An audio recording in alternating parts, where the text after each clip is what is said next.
y'all, so in this video I'm going to be giving you a tip that I used to help me pass my dosage calculation exam. As you can see, I have some company in the back seat. She's gonna go to sleep as always in the car. She does not stay up for anything.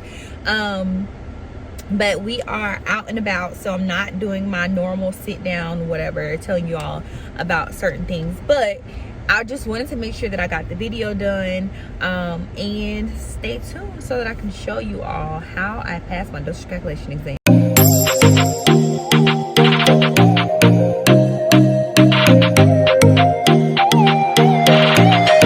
One of the things that I did to pass the test was practice. So I think I said it before, if not, I failed my dosage calculation exam 3 times, right? Our school gave us 3 times to take the exam, and I failed all 3 times. And then they gave us an additional time to take it, and I passed on that very last try. The very first time, I did not even attempt to do any of the problems because I did not understand dimensional analysis. And then the second time, I made a 50% after I had practiced with my classmate for hours. It was just still something that I was not understanding. And what that thing was, the second time, was I was not understanding that I needed to like how to set the problem up. So the first time I didn't know how to set the problem up, nor did I know how to I didn't know my conversions. So I had to learn my conversions, learn how to set the problem up. Then I was able to do the whole dimensional analysis thing. The third time that I took it, I would have actually passed it, and we needed an 85 to pass. I would have passed it, but I wrote the question down wrong, and entered it, got the answer wrong. It was literally something like that simple. So the last time I did pass it, but what I did and I say for tutoring, so when I say practice, you literally have to just keep practicing the problems. We have to take a dimensional analysis test. We have to take a dosage calculation test every semester. And each semester you have to go from an 85 to a 90 to a 100. You cannot go to clinicals and pass meds unless you pass that dosage calculation. And so the things that I've been doing is just constantly practicing. I have been very consistent with practicing the things in my dosage calculation book.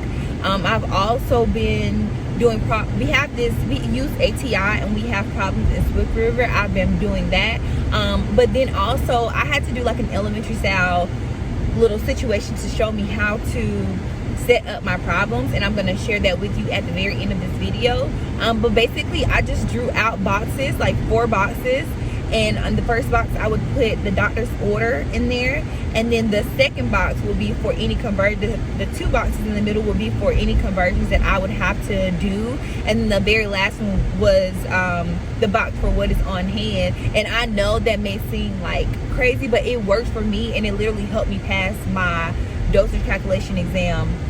And anytime that I had a problem anytime I came into a word problem that was kind of confusing or meant to trick me, because that's another thing, when you're taking these dosage calculation exams, they're not going to make the curriculum easy. They're going to do it to make you think. That's what nursing school is. It's a lot of critical thinking. I did not know that at the beginning, but now I'm grasping a hold of that concept that you're going to do a lot of critical thinking. So I set those boxes up, and that's how I was able to even answer the questions that were meant to be tricky.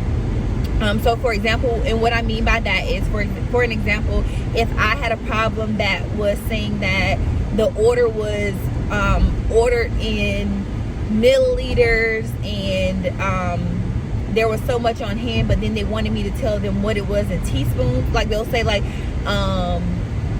I'm just giving an example, this is not a real problem, 150 milliliters of something, and then it's available in something milligrams. How many teaspoons would you administer? When I very first saw questions like that, I would be so upset, because I was like, oh my God, because I had been practicing just a certain amount of questions, and questions that were like labels and all of those things, but nothing like that. And when I saw that on my test, my second test, y'all, I cried like a baby, because I was like, oh my God, I don't understand. But lo and behold, I have now passed that dosage calculation exam, thank God, and I have another one next week, and I will be back to update you all about that.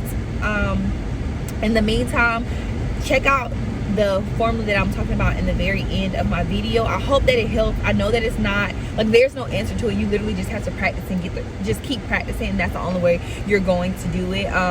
I would even continue practicing my conversions, just writing out my conversions. Like, whatever you have to do to remember them, do it. Just keep writing them out repetitively. Like, just keep doing it, and that should work for you.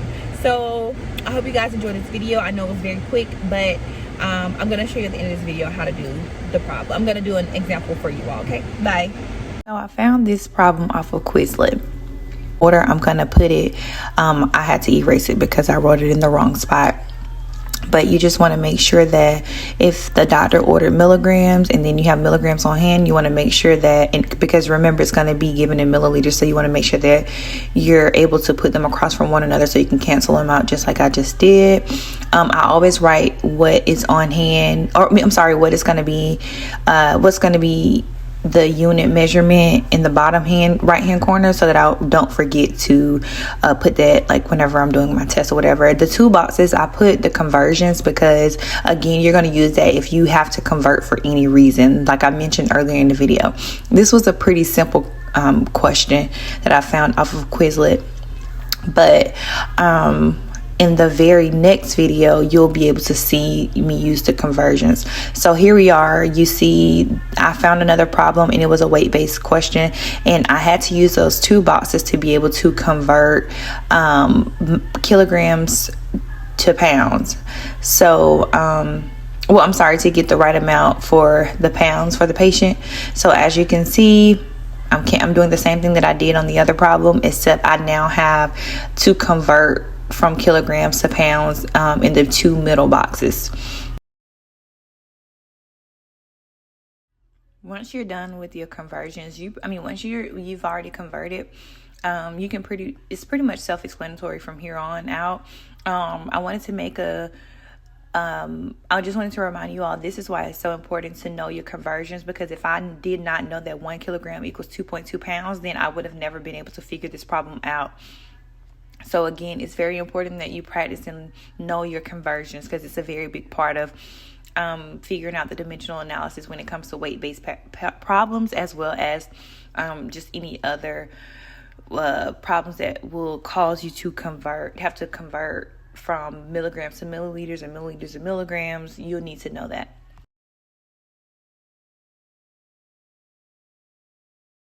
Thank you guys so much for watching this video. Don't forget to like, comment, and subscribe, and share with someone that you know. Bye.